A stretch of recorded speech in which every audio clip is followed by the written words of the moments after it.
네, 안녕하세요 여러분. 베타 투자자문의 김준 자문역입니다. 이번 시간에도 내 종목을 부탁해요 시간인데요. 저번 시간은 카카오에 대해서 알아봤고 그 다음에 삼성전자 그리고 이번에 가져온 종목도 또 하나 있는데 이 종목들도 요즘에 많이 핫한 뭐 어떤 의미로는 핫합니다. 뭐 위로 가서 핫하다는 것보다는 이게 왜 이렇게 된 걸까라고 하는 측면에서 핫한 종목이 있는데요. 뭐 눈치 빠르신 분들은 지금 이 영상 상단에 있는 종목명을 보고 바로 아실 텐데 제가 이번에 들고 온 종목은 하이닉스입니다. 자, 그러면 하이닉스가 결국에는 갈까요 안 갈까요? 이걸 지금 저점이라고 생각이 드니까 뉴스나 이런 거 보면은 현재 연중 최저치를 갱신했다 이런 표현이 있습니다. 그 무슨 말이냐면 이번에도 1월부터 7월까지 주가 중에 오늘 주가가 제일 낮다는 말입니다. 그러면 하이닉스 같은 우량 주식은 우리나라 뭐 대표적인 반도체 주식 중에 하나인데 삼성전자를 필두로 한 그럼 지금 저가 매수를 해야 되는 건 아니야 이런 생각을 많이들 하실 거예요. 그래서 이 부분에 대해서 제가 한번 가져왔습니다. 자, 그러면 SK 하이닉스 지금 사야 될까요? 지금 저가 매수 해야 될까요? 아니면 좀 봐야 될까요? 를 본격적으로 시작을 할 텐데요. 시작하기 앞서서 저희 메타 투자자문은 금감원에 등록된 정식 제도권 회사로서 1대1 상담이 가능하기 때문에 저 밑에 해당 번호로 이 영상 밑에 있는 해당 번호로 본인의 성함이랑 뭐 그리고 사연 그리고 종목을 보내주시면 제가 그 중에서 한 분을 선택을 해서 다음 시간에 또 들고 오도록 하겠습니다. 네, 그럼 이제 본격적으로 하이닉스에 대해서 한번 보도록 할 텐데요. 자, SK 하이닉스 매수해도 될까요? 기다릴까요? 뭐 결론적으로 말씀을 드리면 이거에 대한 답은 저는 지금은 사지 마세요 입니다. 왜냐? Why? 여러 가지가 있는데요. 일단 하나 보도록 합시다. 먼저 주식이 많은 분들이 생각하실 때 본인들이 알고 있는 뭐 현대차나 기아차 같은 우량 주식들이 뭔가 굉장히 떨어졌을 때 특히 뭐 고점 대비 자기가 알고 있는 고점 대비 굉장히 떨어졌을 때 이거 굉장히 싸구나 지금 매수해도 되겠다 이 생각들을 많이 하셔서 우량주를 저가 매수한다 뭐 이런 표현들 많이들 하시는데요. 그것은 반은 맞고 반은 틀렸습니다. 우량주 저가 매수하는 거에 대한 원인이나 그런 것들이 회사적인 부분이나 업황적인 부분 그런 부분이 아니라 단순한 뭐 대외적인 악재 예를 들면 뭐 작년 같은 경우에는 뭐 여러분들이 흔히 아시는 그런 생애 처음으로 겪어왔던 그런 일들 그런 식으로 대외 변수적인 것들 기업에 대한 뭐 자체적인 문제가 아니라 일시적이고 단순한 해프닝적인 요소에 가까운 아무리 크더라도 그게 어떤 그런 내재 가치를 훼손하지 않는 측면 안에서의 어떤 그런 재료들이라고 한다면 그때는 매수를 해도 됐어요. 예를 들자면 삼성전자 같은 경우도 작년에 3, 4월 달에 우리나라 증시가 막 1400포인트까지 떨어졌을 때 그때가 마찬가지로 최저점이었는데요. 그 당시에 진짜 공포를 이겨내고 사신 분들은 나의 이런 불안감을 이기고 사신 분들은 지금 완전한 승자가 됐죠. 지금까지 끌고 왔어도 어쨌든 수익권이기 때문에. 그래서 우량주 저평가 주식, 우량주가 내려왔을 때 사는 것은 반은 맞으나 반은 틀렸다 이렇게 보시면 되고요. 그러면 이걸 왜 하이닉스는 왜 그러면 지금 이렇게 떨어진 게 뭐 내재적인 부분 때문인 건가요? 이렇게 생각하실 수 있을 텐데요. 저는 대외적인 측면들보다는 업황이나 내적인 측면에 좀 더 힘을 주는 편입니다. 그래서 매수를 해서는 아직 안 된다 이렇게 보고 있는 거고요. 간단하게 생각을 해보면 하이닉스가 지금 떨어지는 이유가 뭔가요? 떨어지는 이유를 생각해 봅시다. 떨어지는 이유를 생각해 보자. 단순합니다. 뭐 이 뉴스 기사에 나오는데요. 4분기부터 반도체 업황이 우려된다. 이제 뭐 D램 가격이라고 하는 게 있는데요. 대표적으로 반도체에서 쓰이는 이 가격, 이 D램이라고 하는 대표적인 생산품이 있는데 이것들이 가격이 높아질수록 회사들이 당연히 제품 가격이나 이런 부분들 인상이 되고 영업이익이나 마진 같은 것도 많이 늘어납니다. 근데 이 D램 가격이 떨어지면 당연히 100개를 팔아도 1,000원 벌 때랑 100개를 팔았는데 한 개 단가가 워낙 올라서 10,000원이 되는 경우도 있잖아요. 그런 식으로 단가가 오르면 굉장히 제품에 대한 매출이라든지 영업이익이 당연히 늘어나겠죠. 예. 그 부분인데 이 D램 가격이 인상 불안 이런 보고서랑 내용들이 나왔습니다. 그게 불과 어제죠. 어젠가 그제 나왔었고요. 하이닉스가 크게 떨어졌을 때 이런 내용으로 인해서 이제 가장 우리나라 대표적인 뭐 시총 1, 2위 삼성전자와 하이닉스가 크게 떨어진 겁니다. 해당 이유로 SK 하이닉스가 떨어졌다. 이 부분은 기업의 가치적인 부분과 연결이 된다. 회사의 경영 주변 환경이 악화. 근데 일시적인 부분이 아닌 경기 사이클적, 반도체 업황 사이클적인 부분, 이렇게 되는데요. 다만 현재는 이게 우려 사항일 뿐이고 실제로 아직 발현이 된 건 아닙니다. 다만 근데 여태까지 예측 조사나 이런 걸 했을 때는 4분기부터는 좀 이렇게 슈퍼사이클 했지만은 4분기부터는 약간 좀 둔화되면서 떨어질 수가 있다. 반도체 업황이, 이런 우려로 많이 떨어진 거고요. 두 번째 요인은 지금 사지 말아야 되는 그래서 이유는 이렇게 되는 거고, 두 번째 이유는 수급적인 요인. 항상 대형주는 수급을 봐야 합니다. 여러분들이 좋아하시는 테마주나 세력주 같은 거는 수급을 보지 않아도 돼요. 그런 건 수급이 없다고, 수급이라고 할 수가 없거든요. 예. 우리가 흔히 말하는 수급은 외국인이나 기관 수급들 같은 것도 말하는데요. 간단하게 뭐 수급을 보자면 하이닉스의 수급은 자, 이렇게 됩니다. 보시다시피 제가 항상 삼성전자 카카오 설명했을 때도 말씀을 드렸었는데요. 이렇게 외국인 기관계가 항상 올라가는 주식들을 보면요, 대형주 중에서 올라가는 주식들을 보면 순매수 상태인 내용들이 많습니다. 굉장히.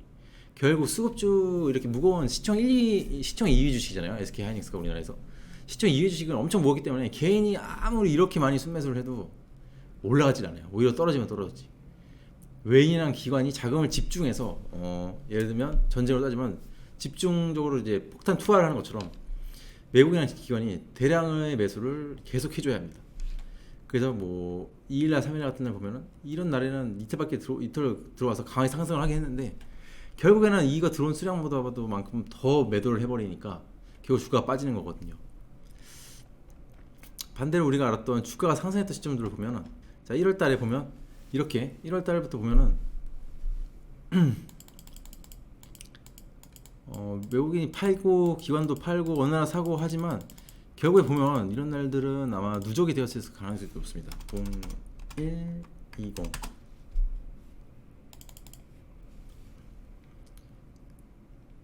누적이 되어 있을 가능성이 높기 때문에 이런 가능성을 봤을 때 이런 것들을 보자면 결국 대형주는 외인이랑 기관이 꾸준하게 사주고 여기 이 부분이 순매수로 나와 있지 않으면, 순매수가 아닌 상태라면 사실 주가가 올라가기 힘들어요. 그래서 이런 수급적인 요인에서 현재 외국인과 기관이 순매도를 계속 진행 중이고 2일이나 3일 이제부터 하이닉스 올라가는 거 아니야 이렇게 기대감을 품먹게 했던 들어왔던 수급들보다 어제와 오늘 빠져나간 수급이 거의 10배 이상, 뭐 10배가 아니죠, 거의 뭐 한 30배 정도 수준이에요. 30배 정도 수준으로 되게 많이 빠져나갔다. 그래서 이런 수급적인 요인 때문에 SK 하이닉스가 빠지는 거다. 기관의 대량 순매도 진행 중. 특히 어제 오늘이 제일 크다. 주가 하락폭도 제일 크다. 수급 때문에 이렇게 됩니다. 그래서 저는 SK 하이닉스를 지금은 사서는 안 되는 이유가 바로 이 수급적인 요인들, 이 하락한 이유가 이 회사의 내재적인 가치를 건드릴 수 있는 부분, 업황, 결국 업황이라고 하는, 반도체는 업황이 굉장히 중요해요. 산업 사이클이라는 게 맞물리기 때문에 반도체는 사실 어떤 사업이나 뭐 보통 뭐 휴대폰에도 들어가고 자동차에 들어가고 다 들어간단 말이죠. 그래서 뭔가 전방 산업, 후방 산업 연결이 같이 되기도 하는데 이런 부분들이 굉장히 중요해서 산업 사이클이라는 게 굉장히 중요합니다. 사이클을 많이 타는 업종이기 때문에 경기 반도체 사이클이 둔화되고 있다 이러면 당연히 잘 나갔을 때보다는 실적이나 이런 부분이 떨어질 수밖에 없어요.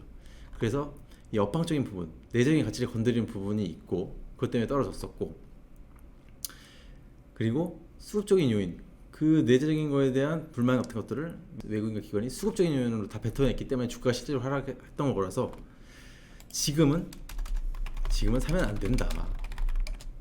사면 언젠가는 올라올 수는 있다. 그러나 시간이 오래 걸릴 것이다. 자, 이렇게 대형주는 되게 시간들이 굉장히 오래, 이렇게 되게 되면 시간이 굉장히 오래 걸립니다. 왜냐면 아까 전에 빠져나갔던 외국인과 기관들의 수급들이 다시 유입이 되고 그것들이 다시 유입이 돼서 이제 차트 모양들을 만들면서 이평선이 밀집이 되고 다시 우상하는 모습을 보여줘야 하기 때문에 외국이나 기관의 수량들이 계속 지속적으로 누적이 돼야 돼요. 근데 그렇게 되는 시간이 걸리기까지는 굉장히 오랜 시간이 걸릴 거다. 그리고 차트적으로 봤을 때도 이렇게 이런 부분을 제가 항상 대형주에서는 정형화된 박스권 패턴이 잘 보인다고 했잖아요. 그런 부분들이 있는데 이런 박스권을 보통은 잘 이탈 안 합니다. 여기서도 한번 받아줬었고 여기서도 여기까지 흐르지 않고 받아줬었고 여기서 한번 받아줬었는데 받고 올리는 척하면서 다시 이렇게 떨어져 버렸죠.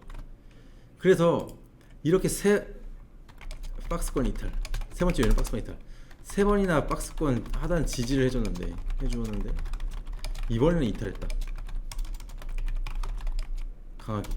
그러면 박스권을 한번 이탈을 하면 다시 올라오기가 쉽지 않다.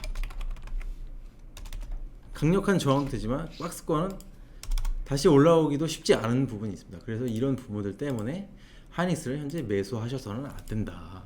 이렇게 보입니다. 그럼 매수는 언제 또 그럼 해야 할 수 있을까요? 라는 질문에 대해서는 매수를 만약 하고자 하신다면은 이 하이닉스가 아마 당분간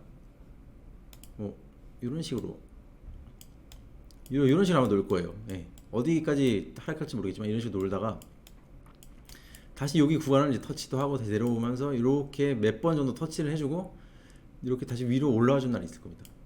주가가. 그럴 때는 한번 매수를 고려해 보실 수가 있어요. 그래서 이 박스권 일단은 이 하락 흐름이 멈추고 일단 지금 하단 지지가 없어요. 뭐 박스권 다음 박스권 한 이쯤인데 여기서 멈출지는 잘 모르는 겁니다. 왜냐면 지금 매도수가 너무 강하기 때문에. 그래서 매수를 원한다면 일단 하락세가 너무 강하기 때문에 어디서 멈추는지 일단 보자. 그리고 박스권 하단에서 지지를 받고 다시 올라오려는 시점에 매수를 하자. 이렇게 되겠습니다. 자, 다시 한번 이제 결론적으로 말씀드리자면요. 하이닉스 지금 이렇게 많이 떨어졌는데 사도 지금 완전 저가라고 하는데 사도 될까요? 사지 말까요? 라는 대한 질문에 대해서는 저는 사지 마시라고 설명드렸습니다. 왜냐하면 첫 번째, 현재 떨어진 이유는 회사의 내재적인 가치를 건드려요. 예, 반도체 업황에 대한 우려거든요. 이런 부분들은 회사의 직접적인 매출이나 영업이익에 타격을 줄 수 있다. 그래서 대외적인 요소들이 아니고 일시적인 요소가 아니기 때문에 현재 매수를 하는 것은 일단 금지. 그리고 두 번째 요소는 수급적인 요인. 외인이랑 기관이 지속적으로 사줘야만 대형주는 올라간다고 말씀드렸는데 지금 지속적으로 팔고 있는 과정. 그러면 이 사람들이 다시 매수하는 과정이 들어올 때를 기다렸다가 다시 들어가야 되는데 내가 지금 먼저 들어가면은 너무 시간이 오래 끌릴 수가 있어요. 네. 그게 두 번째. 세 번째는 박스권 이탈입니다. 박스권을 이탈했기 때문에 이탈을 한번 하면 이탈하기 전까지는 굉장히 강력한 하단은 지지 자리가 되는데요. 이탈을 하면 또 뚫기 힘든 강력한 저항이 됩니다. 그래서 지금 세 번이나 디디고 다시 이탈한 상태이기 때문에 굉장히 강력한 저항이 형성될 것이다.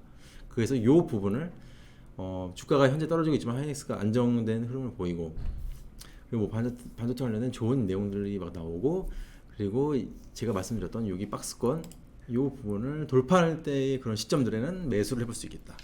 지금은 그래서 기다려야 할 때이다. 이렇게 봐주시면 되겠습니다. 네, 마지막으로 저희 메타투자자문은 금감원에 등록된 제도권 회사로 1대1 상담이 가능하기 때문에 하단의 번호 그리고 여기 메모장에 있는 020-5201-8182 여기 하단에 있는 번호 같은 번호인데요. 이에 해당 번호로 다음 시간 본인의 보유 종목과 뭐 포트폴리오 그리고 사연들 보내주시면 제가 그 중에 한 분을 선택해서 다음 시간에 또 상담을 해드리도록 하겠습니다. 네, 지금까지 메타투자자문의 자산운용부 팀장 김주훈 팀장이었습니다. 고맙습니다.